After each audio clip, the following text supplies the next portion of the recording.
Hi guys, good morning. Welcome to Vibu YouTube channel. This is Sunday morning. ಏನಪ್ಪಾ Sunday ಬೆಳಗ್ಗೆನೆ vlog ಮಾಡ್ತಾ ಇದ್ದಾಳೆ ಅಂತ ಅನ್ಕೊಂಡಿದೀರಾ? ಇವತ್ತು ನಮ್ಮನೇಲಿ ಪೂಜೆ ಮಾಡ್ತಾ ಇದೀವಿ. ಏನ್ ಪೂಜೆ ಇರ್ಬೋದು ಗೆಸ್ ಮಾಡಿ. ಈ ತಿಂಗಳಲ್ಲಿ ಬರೋದು ಅಮಾವಾಸ್ಯೆ ಬರ್ತಾ ಇದೆ. ಆದ್ರೆ ನಮ್ಮನೇಲಿ ಅಮಾವಾಸ್ಯೆಗೂ ಮುಂಚೆ ಪೂಜೆ ಮಾಡ್ತಾರೆ, ಅಂದ್ರೆ ಪಿತೃಪಕ್ಷದ ಪೂಜೆ ಮಾಡ್ತಾರೆ. ಇವತ್ತು ಸಂಡೇ ಆಗಿರೋದ್ರಿಂದ ನಮ್ಮಮ್ಮನೂ ಫ್ರೀ ಇದ್ರು, ಅದಕ್ಕೇನೆ ಇವತ್ತೇ ಮಾಡೋಣ ಅಂತ ಅನ್ಬಿಟ್ಟು ಮಾಡ್ತಾ ಇದೀವಿ. ನಮ್ಮ ಮನೇಲಿ ಪಿತೃಪಕ್ಷ ಪೂಜೆ ಹೆಂಗ್ ಮಾಡ್ತೀವಿ ಅನ್ನೋದ್ರ ಬಗ್ಗೆ ಆಗಿರುತ್ತೆ ಈ ವ್ಲಾಗ್. ಫುಲ್ ನೋಡಿ, ಎಲ್ಲೂ ಸ್ಕಿಪ್ ಮಾಡ್ಬೇಡಿ. ಈಗ ಸ್ವಲ್ಪ ಈಚೆ ಹೋಗ್ಬೇಕು, ಸ್ವಲ್ಪ ಶಾಪಿಂಗ್ ಇದೆ. ನೆನ್ನೆ ಎಲ್ಲಾನು ತಗೊಂಬಂದಿದೀನಿ, ಆದ್ರೂ ನಮ್ಮಮ್ಮ ಒಂದ್ಸಲ ಏನು ಹೇಳಲ್ಲ. ಎಲ್ಲಾನು ತಿರ್ಗಾ ಮರ್ತಿ ಹೋಗ್ತಾರೆ. ಏನಾದ್ರು ಒಂದು ಮರ್ತೋಗಿರ್ತಾರಲ್ಲ, ಅದನ್ನೆಲ್ಲ ಲಿಸ್ಟ್ ಮಾಡ್ಕೊಂಡಿದಾರಂತೆ. ಹೋಗ್ ತಗೊಂಡ್ಬರ್ಬೇಕು. ಬನ್ನಿ ಹೋಗೋಣ.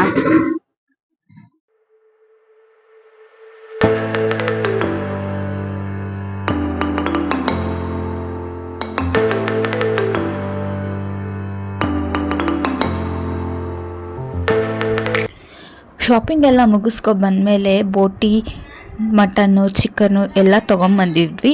ಯಾಕಂದರೆ ನಮ್ಮ ಮನೆ ಕಡೆ ಎಡೆ ಇಡೋಕ್ಕೆ ನಾನ್ ವೆಜ್ಜೇ ಮಾಡೋದು, ವೆಜ್ ಮಾಡಲ್ಲ. ಕೆಲವೊಬ್ಬರು ಮನೆ ಕಡೆ ವೆಜ್ ಮಾಡ್ತಾರೆ. ಅದೆಲ್ಲ ತಂದಮೇಲೆ ಅದು ಕ್ಲೀನ್ ಮಾಡಿರಲ್ವಲ್ಲ, ಅವರೆಲ್ಲ ಹಾಗೆ ಕಟ್ ಮಾಡಿ ಕೊಟ್ಟಿರಲ್ಲ, ಹಾಗೆ ಕೊಟ್ಟಿರ್ತಾರೆ. ಅದಕ್ಕೆ ನಾವು ಮನೆಗೆ ಬಂದು ಕ್ಲೀನಾಗಿ ಕಟ್ ಮಾಡ್ಕೊತಾ ಇದ್ದೋ. ಅಪ್ಪ ಮತ್ತು ಅಮ್ಮ ಅದನ್ನು ಕ್ಲೀನ್ ಮಾಡ್ತಾಯಿದ್ರು. ನನಗೆ ಅದು ಬರಲ್ಲ ಅಷ್ಟು ಕಟ್ ಮಾಡೋಕ್ಕೆ. ಅದನ್ನು ಸುಣ್ಣದಲ್ಲಿ ತೊಳಿತಾರೆ. ಅದೆಲ್ಲ ಕಟ್ ಮಾಡಾದಮೇಲೆ ನಾನು ಈರುಳ್ಳಿ, ಕೊತ್ತಂಬರಿ ಅದೆಲ್ಲ ರೆಡಿ ಮಾಡಿಕೊಡ್ತಾ ಇದ್ದೆ ಅಡುಗೆ ಮಾಡೋಕ್ಕೆ. ಯಾಕಂದರೆ ಸಂಜೆ ಅಷ್ಟೊತ್ತಲ್ಲೆಲ್ಲ ಪೂಜೆ ಮಾಡೋದ್ರಿಂದ ಮಧ್ಯಾಹ್ನನೇ ಎಲ್ಲ ರೆಡಿ ಮಾಡ್ಕೊಂಡಿರ್ಬೇಕಲ್ಲ, ಅದಕ್ಕೆ ನಾನು ಹೆಲ್ಪ್ ಮಾಡ್ತಾಯಿದ್ದೆ ಅಮ್ಮಂಗೆ. ಈರುಳ್ಳಿ, ಬೆಳ್ಳುಳ್ಳಿ, ಕೊತ್ತಂಬರಿ ಸೊಪ್ಪು ಅದೆಲ್ಲ ನಾನೇ ಕಟ್ ಮಾಡಿಕೊಟ್ಟಿದ್ದು. ಅದೆಲ್ಲ ಆದಮೇಲೆ ಒಂದು ಸಲ ಮನೆ ಒರೆಸ್ಬಿಡೋಣ, ಗುಡಿಸ್ಬಿಟ್ಟು ಕ್ಲೀನ್ ಆಗುತ್ತಲ್ವ ಅಂತ ಅಂದ್ಬಿಟ್ಟು ಕಸ ಗುಡಿಸಿ ನೆಲ ಎಲ್ಲ ಒರೆಸಿ ಕ್ಲೀನ್ ಮಾಡಿದೆ. ಈ ಥರ ಏನಾದರೂ ಪೂಜೆ ಮಾಡಬೇಕಾದ್ರೆ ನಾವು ಎಷ್ಟೇ ಕೆಲಸ ಮಾಡಿ, ಎಷ್ಟೇ ಕ್ಲೀನಾಗಿಟ್ರು ಏನಾದರೂ ಒಂದು ಕೆಲಸ ಕೈಗೆ ಸಿಗ್ತಾನೆ ಇರುತ್ತೆ. ಅವತ್ತಂತೂ ನನಗೆ ಫುಲ್ಲು ಕೈ ಕಾಲೆಲ್ಲ ನೋವು ಬಂದುಬಿಟ್ಟಿತ್ತು. ಹಂಗೆ ಅಷ್ಟೊಂದು ಕೆಲಸ ಇತ್ತು. ಅದು ನಾನು ನಮ್ಮಮ್ಮ ಅಷ್ಟು ಕೆಲಸ ಮಾಡಿ, ಅಷ್ಟು ಅಡುಗೆ ಕೆಲಸ ಎಲ್ಲ ಮಾಡಿದ್ರು ನಮ್ಮ ಜಸ್ಸಿ ನೋಡಿ ಹೆಂಗೆ ಮಲ್ಕೊಂಡಿದ್ದಾಳೆ ಮಧ್ಯಾಹ್ನನೇ ತಿಂದ್ಬಿಟ್ಟು. ಅವಳಿಗಂತೂ ಮಧ್ಯಾಹ್ನ ಟೈಮ್ ಅಂತೂ ಫುಲ್ ನಿದ್ದೆ. ನಾವು ಯಾರೂ ಇರಲ್ವಲ್ಲ ನಾರ್ಮಲ್ ಡೇಸಲ್ಲಿ, ಫುಲ್ ನಿದ್ದೆ ಮಾಡಿಬಿಡ್ತಾಳೆ.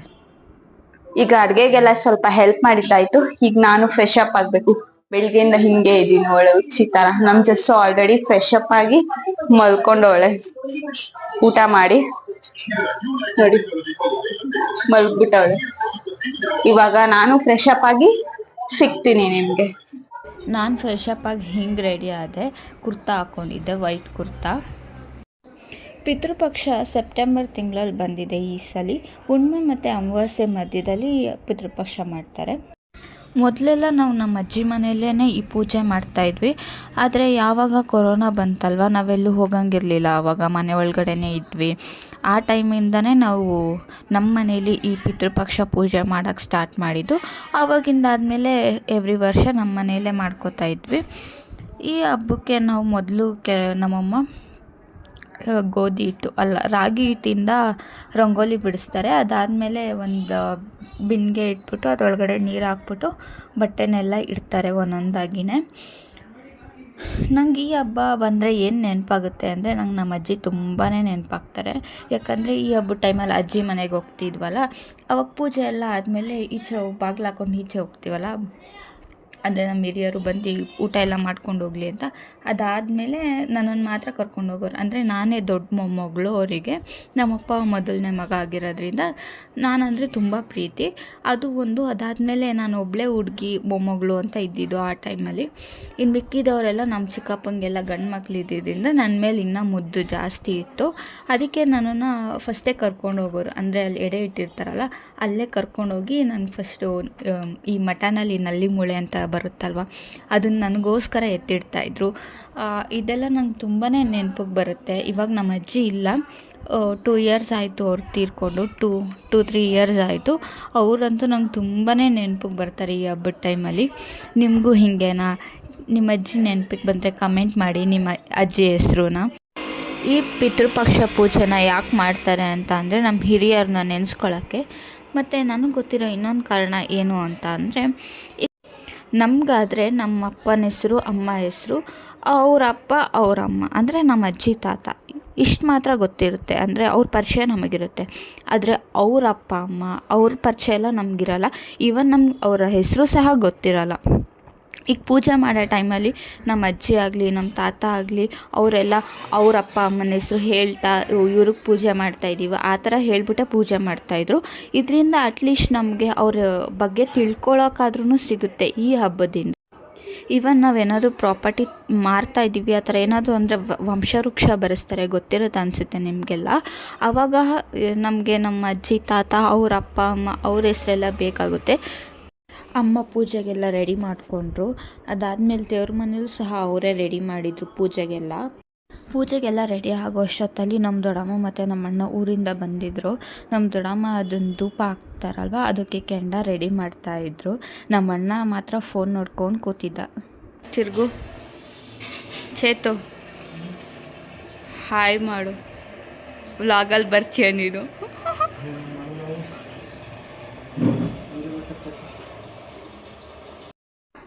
ಅದಾದಮೇಲೆ ನಾನೇ ಫಸ್ಟ್ ಹೋಗಿ ಪೂಜೆ ಮಾಡಿದೆ. ಅಮ್ಮ ನೀನು ಹೋಗು ಪೂಜೆ ಮಾಡು ಫಸ್ಟು ಅಂತ ಬಿಟ್ಟರು. ಅಲ್ಲೋಗಿ ಪೂಜೆ ಎಲ್ಲ ಮಾಡಿ ಧೂಪ ಎಲ್ಲ ಹಾಕಿದೆ.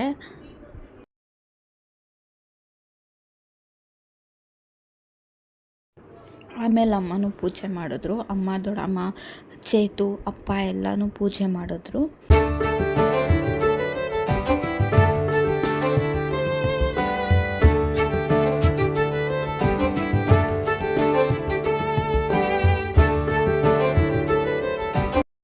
ಪೂಜೆ ಮಾಡಿದ್ಮೇಲೆ ನಾವೆಲ್ಲ ಕುಂಕುಮ ಇಟ್ಕೊಂಡಿದ್ದು ನೋಡಿ ಜಸ್ಟು ಮುನ್ಸ್ಕೊಂಡು ಮಲ್ಕೊಂಬಿಟ್ಟಿದ್ಲು. ಅದಕ್ಕೆ ಅಮ್ಮ ಆಯಿತು ಬಾ ನಿನಗೂ ಇಡ್ತೀನಿ ಅಂತ ಅಂದ್ಬಿಟ್ಟು ಕುಂಕುಮ ಇಟ್ಟರು. ಅವಳು ಯಾವಾಗಲೂ ಅಷ್ಟೇ ಪೂಜೆ ಮಾಡಿದಾಗೆಲ್ಲ ಮನೇಲಿ ದೇವ್ರ ಪೂಜೆ ಮಾಡಿದಾಗಲೂ ಅಷ್ಟೇ ಬಂದು ಕೂತ್ಕೊಬಿಡ್ತಾಳೆ ಕುಂಕುಮ ಇಡಿ ಅಂತ. ನಾನು ಲಾಸ್ಟ್ ವ್ಲಾಗಲ್ಲೆಲ್ಲ ನೋಡಿದರೆ ನಿಮ್ಗೆ ಗೊತ್ತಿರುತ್ತೆ. ಅದಾದಮೇಲೆ ಲೈಟ್ಸ್ ಎಲ್ಲ ಆಫ್ ಮಾಡಿಕೊಂಡು ಈಚೆ ಹೋದ್ವಿ. ಇದೊಂದು ನಂಬಿಕೆ, ನಮ್ಮ ಹಿರಿಯರು ಬಂದ್ಬಿಟ್ಟು ನಾವು ಊಟ ಎಲ್ಲ ಮಾಡಿಟ್ಟಿರ್ತೀವಲ್ಲ, ಅಡುಗೆ ಎಲ್ಲ ಮಾಡಿಟ್ಟಿರ್ತೀವಲ್ಲ ಅದನ್ನು ತಿಂದ್ಕೊಂಡು ಸಂತೃಪ್ತಿಯಾಗಿ ಹೋಗ್ತಾರೆ ಅನ್ನೋದೊಂದು ನಂಬಿಕೆ. ಆದ್ದರಿಂದ ಬಾಗಿಲೆಲ್ಲ ಹಾಕ್ಕೊಂಡು ನಾವು ಈಚೆ ಬಂದು 1-2 ಮಿನಿಟ್ಸ್ ಅಲ್ಲೇ ಇದ್ವಿ. ನಾವು ಈಚೆ ಬಂದಾಗ ನಮ್ಮ ರೋಡಲ್ಲಿ ಗಣೇಶ ಕುಂಚಿದ್ರು, ಅದನ್ನೆಲ್ಲ ನೋಡ್ಕೊಂಡು ನಿಂತಿದ್ವಿ. ಅದಾದಮೇಲೆ ಒಳಗಡೆ ಬಂದ್ವಿ ಊಟ ಮಾಡೋಕ್ಕೆ. ನಮ್ಮ ಮನೆಯಲ್ಲಿ ಮಟನ್ ಸಾಂಬಾರು, ಚಿಕನ್ ಫ್ರೈ ಮತ್ತು ಬೋಟಿ ಗೊಜ್ಜು, ಮುದ್ದೆ, ಅನ್ನ, ಸಾಂಬಾರು ಮತ್ತು ಸಿಹಿ ಅನ್ನ ಇಷ್ಟು ಮಾಡಿದರು. ಅದಾದಮೇಲೆ ಅದಕ್ಕೆ ಸೌತೆಕಾಯಿ, ಈರುಳ್ಳಿ ಇದನ್ನೆಲ್ಲ ಕಟ್ ಮಾಡಿದರು. ಇದೆಲ್ಲ ನಮ್ಮ ಮನೆ ಪೂಜೆಗೆ ಎಡೆ ಇಟ್ಟಿದ್ದು ಮತ್ತು ಊಟಕ್ಕೆ ಮಾಡಿದ್ದು.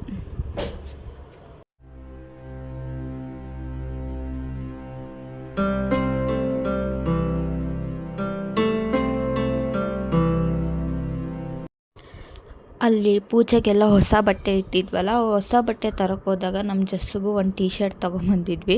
ಅವಳು ಆ ಬಟ್ಟೆನೆಲ್ಲ ತೆಗೆದಾಗ ನೋಡ್ಕೊಂಡು ಕೂತಿದ್ಲು. ಆ ಕವರ್ನೆಲ್ಲ ಇಟ್ಬಿಟ್ಟು ಅವಳ ಟೀ ಶರ್ಟ್ನು ಇಲ್ಲಿ ರೂಮಲ್ಲೇ ಇಟ್ಟಿದ್ವಿ. ಆ ಕವರು ಮತ್ತು ಆ ಟೀ ಶರ್ಟ್ ಅಲ್ಲಿ ಇಟ್ಟಾಗಿಂದ ಅವಳು ಅಲ್ಲೇ ಕೂತಿದ್ಲು, ಹಾಕ್ತಾರೆ ಅಂತ.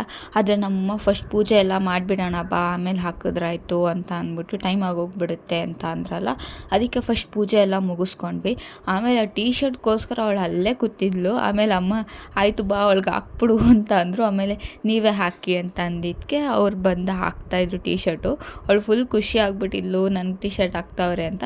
ಅಂದರೆ ಅವಳು ಎಷ್ಟು ಖುಷಿ ಪಡ್ತಾಳೆ ಅಂದರೆ ಅವಳಿಗೇನಾದರೂ ತೊಗೊಂಬಂದರೆ, ಅವಳಿಗೆ ಅಂತ ವಸ್ತು ತೊಗೊಂಬಂದರೆ ಅದನ್ನು ಹಾಳು ಮಾಡಲ್ಲ, ಹುಷಾರಾಗಿ ಇಟ್ಕೊತಾಳೆ. ಒಂದು ರಿಬ್ಬನ್ನೇ ಆಗಲಿ ಅವಳೇನಾದರೂ ಅವಳ ತಲೆಯಿಂದ ಬಿದ್ದೋಯ್ತು ಅಂತ ಅಂದರೆ ಮೆಟ್ಲು ಮೇಲೆ ಎಲ್ಲಾದ್ರೂ ಮನೇಲಿ ಕಚ್ಕೊಬಂದು ಎತ್ಕೊಬಂದು ಇಟ್ಕೋತಾಳೆ ಮನೆ ಒಳಗಡೆ, ಆ ಥರ ಅವಳು. ಆಮೇಲೆ ಎಲ್ಲರೂ ಕೂತ್ಕೊಂಡು ಊಟ ಮಾಡಿದ್ವಿ. ನನಗಂತೂ ಯಾವಾಗ ಮಲ್ಕೋತೀನೋ ಅಂತ ಅನಿಸ್ಬಿಟ್ಟಿತ್ತು, ಅಷ್ಟು ಸುಸ್ತಾಗಿತ್ತು. ನನ್ನ ಫೇಸ್ ನೋಡ್ರೆ ಗೊತ್ತಾಗ್ತಿರ್ಬೋದು. ಇದಾಗಿತ್ತು ಇವತ್ತಿನ vlog. Please do like, share and subscribe. Meet you in next video. Bye.